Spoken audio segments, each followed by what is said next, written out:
जैसे जैसे एशिया के आसमान में मुकाबला बढ़ता जा रहा है और नई नई तकनीकें हवाई युद्ध का रूप बदल रही हैं, भारत भी अपने अगले बड़े कदम की तैयारी कर रहा है। 2040 के दशक को ध्यान में रखते हुए भारतीय वायुसेना अब अपना सबसे महत्वाकांक्षी लड़ाकू विमान 6th जनरेशन स्टेल्थ फाइटर विकसित करने की योजना बना रहा है। यह 6th जनरेशन के फाइटर जेट्स का विकास करना एक बड़ा और साहसिक कदम है और भारत की हवाई ताकत को लंबे समय तक मजबूत बनाए रखने की एक रणनीतिक तैयारी भी है। भारतीय वायुसेना की रीढ़ माने जाने वाले सुखोई Su-30 MKI लंबे समय से भारत की एयर कॉम्बैट फ्लीट का अहम हिस्सा रहे हैं, जिसके 270 से ज्यादा विमान अभी भारतीय वायुसेना में सेवा में हैं। अपनी ताकत, फुर्ती और लंबी रेंज के लिए मशहूर Su-30 एक दमदार 4.5 जनरेशन मल्टी रोल फाइटर है। लेकिन जैसे जैसे स्टेल्थ टेक्निक वाले लड़ाकू विमान और हाइपरसोनिक खतरे युद्ध क्षेत्र में आ रहे हैं, Su-30 MKI के 2030 के अंत तक पुराना पड़ने का खतरा बढ़ गया है।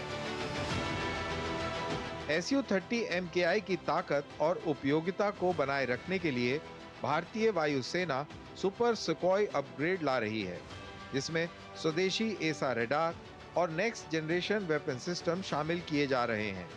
इन सुधारों से उम्मीद है कि यह विमान 2040 के दशक तक युद्ध में पूरी तरह सक्षम बना रहेगा।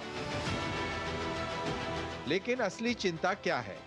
चीन की बढ़ती हवाई ताकत।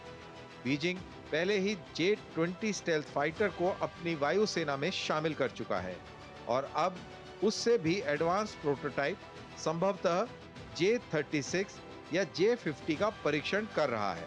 उधर पाकिस्तान भी next generation stealth aircraft J-35A हासिल करने की तैयारी कर रहा है, जो इस क्षेत्र में एयर पावर बैलेंस को बदल सकता है। आगे बने रहने के लिए भारत सिर्फ अपने हथियारों को अपग्रेड नहीं कर रहा, बल्कि एक बड़ी छलांग लगाने जा रहा है। आइए एक नजर डालते हैं छठी पीढ़ी के फाइटर जेट के कॉन्सेप्ट पर।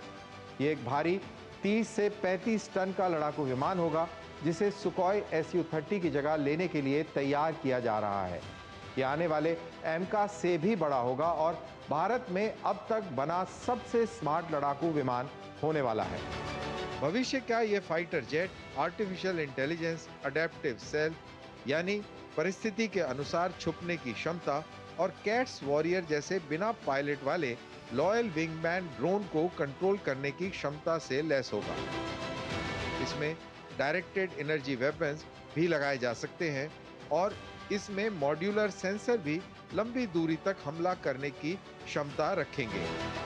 इसका लक्ष्य 2040 तक उड़ान परीक्षण करना और 2045 के मध्य तक इसे वायुसेना में शामिल करना है। लेकिन इस महत्वाकांक्षा के साथ बड़ी चुनौतियां भी जुड़ी हैं। सबसे बड़ी रुकावट है एक शक्तिशाली इंजन। भारत को 150 से 180 किलो न्यूटन ताकत वाले एक वेरिएबल साइकिल इंजन की आवश्यकता है, जिसकी वर्तमान में कमी है। कावेरी इंजन प्रोजेक्ट में आई मुश्किलें इस बात का उदाहरण है।